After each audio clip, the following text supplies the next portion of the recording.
ചെറിയൊരു ഇടവേളയ്ക്ക് ശേഷം വീണ്ടും കേരളത്തിൽ കേൾക്കാൻ തുടങ്ങിയ വാർത്തകളാണ് ഹണി ട്രാപ്പ്. ഇത്തരത്തിലുള്ള വാർത്തകളെക്കുറിച്ച് സാധാരണക്കാരുടെ അഭിപ്രായം എന്താണെന്ന് നോക്കാം. ഹണി ട്രാപ്പ് ഇതിനകത്ത് കൂടുതലും വരുന്നതിനെക്കുറിച്ച് ബോധമുള്ള ആൾക്കാർ തന്നെയാണ്. വിദ്യാഭ്യാസം ഇല്ലായ്മയോ അതൊന്നും അല്ല ഇതിൻ്റെ അകത്തെ കാരണം എന്ന് പറയുന്നത്. അവബോധം ഇല്ലായ്മയല്ല, പക്ഷേ അശ്രദ്ധ കാരണമാണെന്ന് പലപ്പോഴും തോന്നിയിട്ടുണ്ട്. പിന്നെ ഇതിൻ്റെ അകത്തെ കോൺസിക്വൻസസ് എന്തേലും ആൾക്കാർ അതിൻ്റെ അകത്ത് ഇതൊക്കെ ശരിക്കും ഉള്ളതാണോ അത് തട്ടിപ്പാണോ എന്നൊക്കെയുള്ള സംശയമാണ്. അത് ചുമ്മാ പറഞ്ഞുണ്ടാക്കുന്നതാണ്, അങ്ങനെയൊക്കെയുള്ള രീതിയിൽ പലപ്പോഴും ആൾക്കാർക്ക് തോന്നാറുണ്ട്. പക്ഷേ ഇതിനകത്ത് കുറേയൊക്കെ സത്യം ഉണ്ടെന്ന് തോന്നുന്നു. ഇന്നത്തെ ഒരു സമകാലം സത്യമുണ്ടായിരിക്കാം, പക്ഷേ ഇത്തരത്തിലുള്ള ഒരു പീഡനങ്ങളോ അല്ലെങ്കിൽ എന്തെങ്കിലും ഇങ്ങനെ ഒരു വിഷയം നടന്നാൽ അത് ആ സമയത്ത് പറയുന്നതല്ലേ നല്ലത്?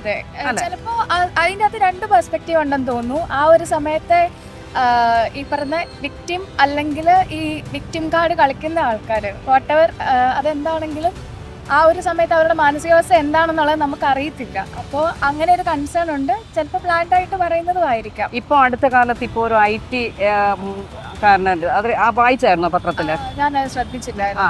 IT ഉദ്യോഗസ്ഥനെതിരെ ഒരു ആരോപണമായിട്ട് ഒരു ഹസ്ബൻഡും വൈഫും കൂടെ വന്നിട്ടുണ്ടായിരുന്നു. അപ്പോൾ ഇപ്പോൾ ട്വിസ്റ്റ് എങ്ങനെയാണെന്ന് വെച്ച് കഴിഞ്ഞാൽ പുള്ളിക്കാരത്തി പറയുന്നത് ഞാൻ 50,000 രൂപ, പുള്ളിക്കാരത്തിക്ക് എന്തോ സാലറി പെൻഡിങ് ഉണ്ട്, പുള്ളിക്കാരൻ നേരത്തെ പീഡിപ്പിച്ചിരുന്നു എന്നൊക്കെ പറഞ്ഞിട്ടാണ്. അപ്പോൾ ഈ ഒരു പീഡനം ഇങ്ങനെ ഇത് പുരുഷന്മാർക്കെതിരെയുള്ള ഒരു സ്ത്രീകളുടെ ഒരു ഇതായിട്ട് മാറുകയാണോ എന്നുള്ളതാണ്. അതിൻ്റെ അകത്ത് എത്രത്തോളം ജെനുവിനിറ്റി ഉണ്ടെന്നുള്ളത് അത് കേൾക്കുമ്പോൾ തന്നെ അറിയാൻ പറ്റും. അതെ, യഥാർത്ഥമായിട്ടുള്ളൊരു പിക്ചർ അറിയാത്തതുകൊണ്ട് അതിനെപ്പറ്റി ഒരു അഭിപ്രായം പറയാൻ ഞാൻ ആളല്ല. നമ്മൾ അതിനെക്കുറിച്ച് പറയുന്നില്ല, പക്ഷെ ഇങ്ങനത്തെ ഒരു മീൻസ് ഈ ഒരു രീതി അതിനോടുള്ള പ്രതികരണമാണ് ശരിക്കും ശരിയല്ലാത്തൊരു കാര്യമല്ലേ. അത് ആൾക്കാരുടെ ഒരു ഇമേജിനെ എല്ലാം മോശമായിട്ട് ബാധിക്കുന്നു. ഈ പറയുന്ന വിക്ടിമിനും ഈ പറയുന്ന മെച്ചങ്ങളൊന്നും കിട്ടുന്നില്ല. ഫിനാൻഷ്യലി മെച്ചം കിട്ടും എന്നൊരു പ്രതീക്ഷയോടെ ആയിരിക്കും ആള് ഇതുപോലെ പറയുന്നത്. പക്ഷെ എത്രത്തോളം അതിൻ്റെ അകത്തുള്ള ആളുടെ സമയം പോകുന്നു, എഫോർട്ട് പോകുന്നു, അങ്ങനെ ഒരുപാട് കാര്യങ്ങളുണ്ട് സമൂഹത്തിന്റെ മുന്നിൽ.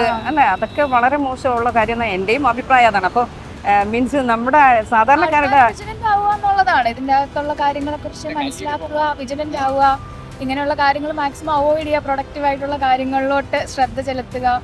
അങ്ങനെ നിങ്ങളാണെങ്കിലും ഇതിൻ്റെ അകത്ത് ഒരു കാര്യം ഉണ്ടെങ്കിൽ അതിൻ്റെ അകത്ത് ജെനുവിനിറ്റി തീർച്ചയായും ചെക്ക് ചെയ്തിട്ട് ആൾക്കാരുടെ അടുത്ത് പബ്ലിഷ് ചെയ്യുന്നതായിരിക്കും കുറച്ചുകൂടെ നല്ലതെന്ന് തോന്നുന്നു. നമ്മൾ സൂക്ഷിക്കണം, അതാണ് ഞാൻ പറയുന്നത്. ഓരോ ആൾക്കാർ ആണുങ്ങളൊക്കെ നമ്മളോട് പെരുമാറുന്നതും അതനുസരിച്ച് കൂടുതലും പെണ്ണുങ്ങൾ സൂക്ഷിക്കുന്നതാണ് പറയുന്നത്. അതെ, എന്തെങ്കിലും അനുഭവം ഉണ്ടായാൽ അത് അപ്പോഴും തന്നെ തുറന്ന് പറയണം. എല്ലാം കഴിഞ്ഞതിന് ശേഷമാണ് എല്ലാവരും തുറന്ന് പറയുന്നത്. വർഷങ്ങൾ കഴിഞ്ഞ് ഫാമിലി ആയതിനു ശേഷം അതിനോട് അതാണ് ഞാൻ പറയുന്നത്. പെണ്ണുങ്ങളാണ് അത് തുറന്ന് പറയേണ്ടത്. നമുക്ക് എന്താണ് സംഭവിക്കുന്നത്. കുട്ടികളായാലും അങ്ങനെ തന്നെ, അച്ഛനായാലും അമ്മയായാലും സഹോദരന്മാർ, അങ്കിൾമാർ, അപ്പന്മാർ, അവരൊക്കെ ഓരോന്ന് ചെയ്യുമ്പോഴും അവരെല്ലാം മറച്ചു വെക്കുകയാണ് ചെയ്യുന്നത്. അതെല്ലാം കഴിഞ്ഞു, ആ വർഷങ്ങളോളം കഴിയുമ്പോഴാണ് പുറത്തോട്ട് കഴിഞ്ഞു. അപ്പം അത് പ്രതികരിക്കണം, അതുകൊണ്ടോട് പ്രതികരിക്കണം എന്നാണ് ഞാൻ പറയുന്നത്. അതെ, കാരണം അപ്പോഴുണ്ടാവുന്ന വിഷയങ്ങൾക്ക് അപ്പോഴപ്പോഴായിട്ട് പ്രതികരിച്ചു പോകുക, അല്ലാതെ വർഷങ്ങൾ കഴിഞ്ഞിട്ട് അല്ല. അതിന് പറഞ്ഞിട്ട് ഒരു കാര്യവും ഇല്ല. ഇത് സ്ത്രീകൾ ഒരു ആയുധമാക്കി വെച്ചേക്കാണോ എന്നൊരു അങ്ങനത്തെ ആൾക്കാരും ഉണ്ട്. ആണുങ്ങളെ ക്രൂശിക്കുക എന്നുള്ള അത് അങ്ങനെയുണ്ട്. ചെറുതായിട്ടൊന്ന് തൊട്ടാൽ മതി. ഇപ്പൊ നമ്മൾ സ്ത്രീകളാണ്, സ്ത്രീകൾക്കെതിരെ പറയുന്നതല്ല. അങ്ങനെയല്ല, സ്ത്രീകളും ഒരുപാട് ശ്രദ്ധിക്കട്ടെ. അവരുടെ ഡ്രസ്സിങ് ആയാലും. ഇപ്പൊ ഞാനും ഒരു സ്ത്രീയാണ്. നമ്മള് ഡ്രസ്സിങ് ആകുമ്പോ ആണുങ്ങൾക്ക് ഒരുപാട് ഉണ്ട്. അപ്പൊ അതൊരു കൂടുതലായിട്ട് സ്ത്രീകൾക്ക് ഒരുപാട് ഡ്രസ്സിങ്ങിലായാലും അവരെ മേക്കപ്പ് ആയാലും അപ്പൊ അതിനോട് ആണ് കൂടുതൽ തോന്നുന്നത്. വയസ്സായ ഒരുപാട് 80, 85, 95 പ്രായം അവരോടും അങ്ങനെയൊക്കെ തോന്നുന്നു. അതുകൊണ്ടാണ് സ്ത്രീകൾ കൂടുതലും ശ്രദ്ധിക്കുന്നതാണ് ഞാൻ പറയുന്നത്. സ്വന്തം ഒരു ആത്മീയ ഇതുണ്ടെങ്കിൽ ഇതിനൊന്നും പോകേണ്ട ആവശ്യമില്ലല്ലോ. അപ്പം നമ്മൾ ഒരു വ്യക്തിയെ തന്നെ ഇപ്പം ഫോണിൽ കൂടെ കാണുന്നതിനെക്കാട്ടും നേരിട്ടൊരു വ്യക്തിയെ വിശ്വസിച്ച് കഴിഞ്ഞാൽ ഈ ഇതിലോട്ട് പോകേണ്ട ആവശ്യമില്ല. നമ്മൾ ഫോണിൽ കൂടെ കാണുന്ന എല്ലാം വിശ്വസിച്ച് കഴിഞ്ഞാൽ നമ്മളിതിൽ വീഴും. അല്ല, ഇത് വർഷങ്ങൾ കഴിഞ്ഞിട്ടാണ് ഇതൊക്കെ പുറത്തു പറയുന്നത്. അതിനെ കുറിച്ചുള്ള ഇതാണ് പേടിച്ചായിരിക്കും. ഇമേജ്, നല്ല ഇമേജ് ഉള്ളവർക്ക് ആ ഇമേജ് പോകുമല്ലോ, ഞാൻ ഇങ്ങനെ ആ സ്ത്രീയെ കണ്ടുവല്ലോ. ഇപ്പം കൂടുതൽ പേര് വീണ്ടും പോകാൻ കാരണം ഒരു മാരീഡ് ആയി കഴിഞ്ഞിട്ട് വേറൊരു സ്ത്രീയെ സെയിം നോക്കുന്ന ഇത് അവരുടെ ഇതാണ്. ചില ഈ പുരുഷന്മാരെ സംബന്ധിച്ചിടത്തോളം ബോധപൂർവമായി സ്ത്രീകൾ ചെയ്യുന്ന ചില സംഭവങ്ങളുണ്ട്. അതുകൂടില്ല അല്ലാതെ സംഭവിക്കുന്നതെന്ന് പറഞ്ഞാൽ പുരുഷന്മാരുടെ ഒരു ലൈംഗിക പട്ടിണി എന്ന് പറയുന്നൊരു സാധനമുണ്ട്. അതുമായി ബന്ധപ്പെട്ട് ഏതെങ്കിലും ഒരു സ്ത്രീ ഏതെങ്കിലും ഒരു തരത്തിൽ മൃദുലമായി സംസാരിക്കുമ്പോൾ അതിനെ അതേ രീതി പ്രതികരിക്കുമ്പോഴാണ് അതുണ്ടാകുക. സ്വാഭാവികമായും പുരുഷൻ യഥാർത്ഥ പുരുഷനാണെങ്കിൽ അവന് ലൈംഗികമായ ഇത്തരം എന്താ വികലമായ ധാരണകളില്ലെങ്കിൽ ഒരു സ്ത്രീയും മോശമായിട്ട് ഒരു പ്രാവശ്യത്തിൽ കൂടെ സംസാരിക്കാൻ പറ്റില്ല, ഒരു ട്രാപ്പിലേക്ക് എത്തത്തില്ല. അപ്പോൾ ഇത് കൃത്യമായിട്ട് ശരിക്കും പറഞ്ഞു കഴിഞ്ഞാൽ നമ്മുടെ ലൈംഗിക ബോധമില്ലായ്മയുടെ ഒരു പ്രശ്നമാണ്.